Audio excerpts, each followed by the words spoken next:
warahmatullahi wabarakatuh.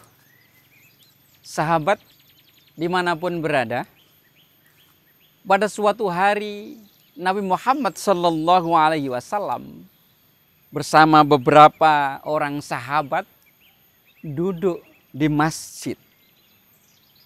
Ketika sedang duduk di masjid itu, ada seorang lelaki tua dengan berpakaian compang-camping yang mendekati Nabi dan para sahabat. Lalu Nabi Muhammad SAW beranjak mendekati laki-laki tua itu. Lalu menanyakan bagaimana keadaannya. Lalu laki-laki tua yang berpakaian compang-camping itu mengatakan, "Wahai Rasulullah, saya lapar, saya membutuhkan makanan. Pakaian saya begini, saya membutuhkan pakaian. Tolonglah saya, wahai Rasulullah." Nabi Muhammad SAW lalu menjawab, menyampaikan kepada laki-laki itu bahwa saat ini sedang tidak punya apa-apa untuk diberikan. Dan ia mengatakan, "Pergilah ke rumah putriku Fatimah. Barangkali di sana ada sesuatu yang dapat diberikan kepada dirimu." Lalu laki-laki tua yang sedang lapar itu pergi ke rumah Fatimah yang tidak jauh dari masjid Nabi Muhammad SAW.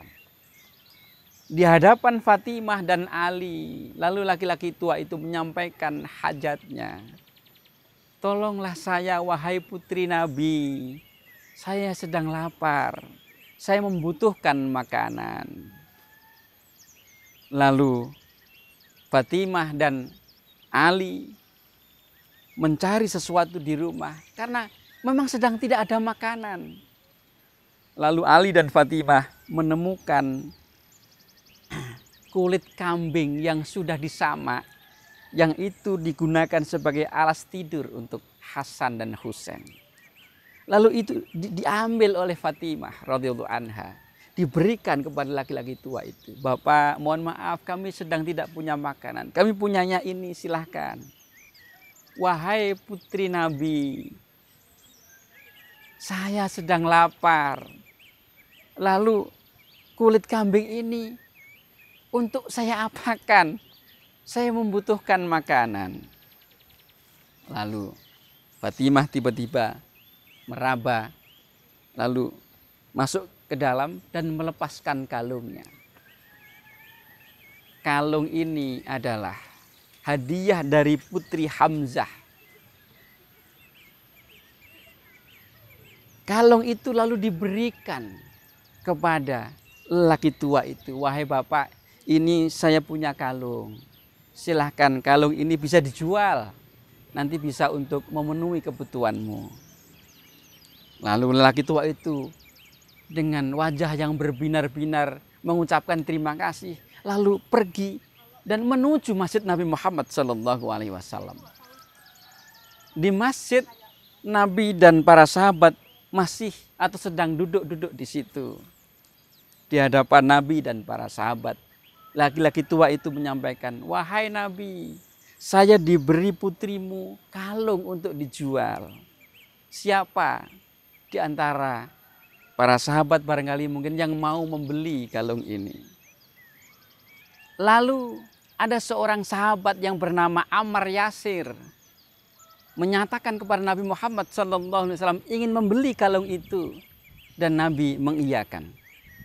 Lalu Ammar Yasir bertanya kepada lelaki tua itu, "Wahai bapak tua, kau jual berapa kalung itu?"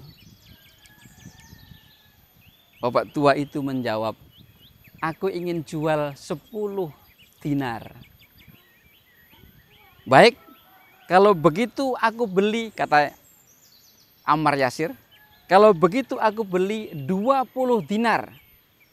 Dan engkau aku beri makanan, engkau aku beri pakaian, bahkan tunggangan kuda untuk kau pulang ke rumahmu."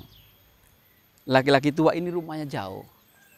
Lalu laki-laki tua itu dibawa ke rumah, diajak pulang ke rumah Ammar Yasir. Di rumah Ammar Yasir, laki-laki tua itu lalu diberi makanan, diberi pakaian, diberi kuda untuk pulang, dan uang 20 dinar. Setelah laki-laki tua itu senang sekali mengucapkan terima kasih lalu pamitan, Ammar Yasir mengambil kalung itu, ia usap-usap dengan minyak wangi, lalu ambil sesobek kain yang masih bagus, dibungkusnya kalung itu. Lalu ia memanggil budaknya, tolong sampaikan ini, berikan ini kepada Rasulullah Muhammad SAW, dan sekaligus aku berikan untuk beliau. Jadi budak itu diberikan kepada Nabi Muhammad SAW dengan kalung itu. Lalu budak itu dengan senang hati menemui Nabi Muhammad SAW dan menyampaikan pesan dari Ammar Yasir. Nabi Muhammad SAW menerima kalung itu. Lalu, kalau begitu kalung ini berikan kepada putriku Fatimah. Budak itu lalu menemui Fatimah dan menyampaikan bahwa ini kalung dari Nabi Muhammad SAW dan aku diberikan budak untukmu dari Ammar Yasir. Fatimah radhiyallahu anha berkata, ku terima kalung ini, terima kasih, dan ku bebaskan engkau untuk menjadi orang yang merdeka. Budak ini lalu tertawa, tersenyum. Fatimah radhiyallahu anha bertanya, kenapa engkau tersenyum? Aku tersenyum karena kalung itu. Kenapa dengan kalung ini? Kalung itu adalah kalung yang penuh barokah. Dengan kalung itu, seorang yang lapar bisa menjadi kenyang. Orang yang nggak punya pakaian bisa mempunyai pakaian. Orang yang miskin bisa kaya. Orang yang nggak punya tunggangan bisa mempunyai tunggangan. Dan seorang budak bisa dibebaskan. Sahabat, dimanapun berada, semoga kita bisa memetik kisah yang indah ini, bahwa memberikan sesuatu kepada orang lain sama sekali tidak membuat rugi orang yang memberi itu. Memberikan sesuatu kepada orang lain dengan ikhlas, justru kebaikan-kebaikan yang terjadi, baik orang yang memberikan maupun kebaikan yang lainnya. Semoga kita dapat memetik pelajaran dari kisah yang indah ini, sehingga kita bahagia, selamat di dunia maupun di akhirat kelak bersama keluarga kita, bersama jamaah kita. Allahumma amin. Wabillahi taufik wal hidayah. Assalamualaikum warahmatullahi wabarakatuh.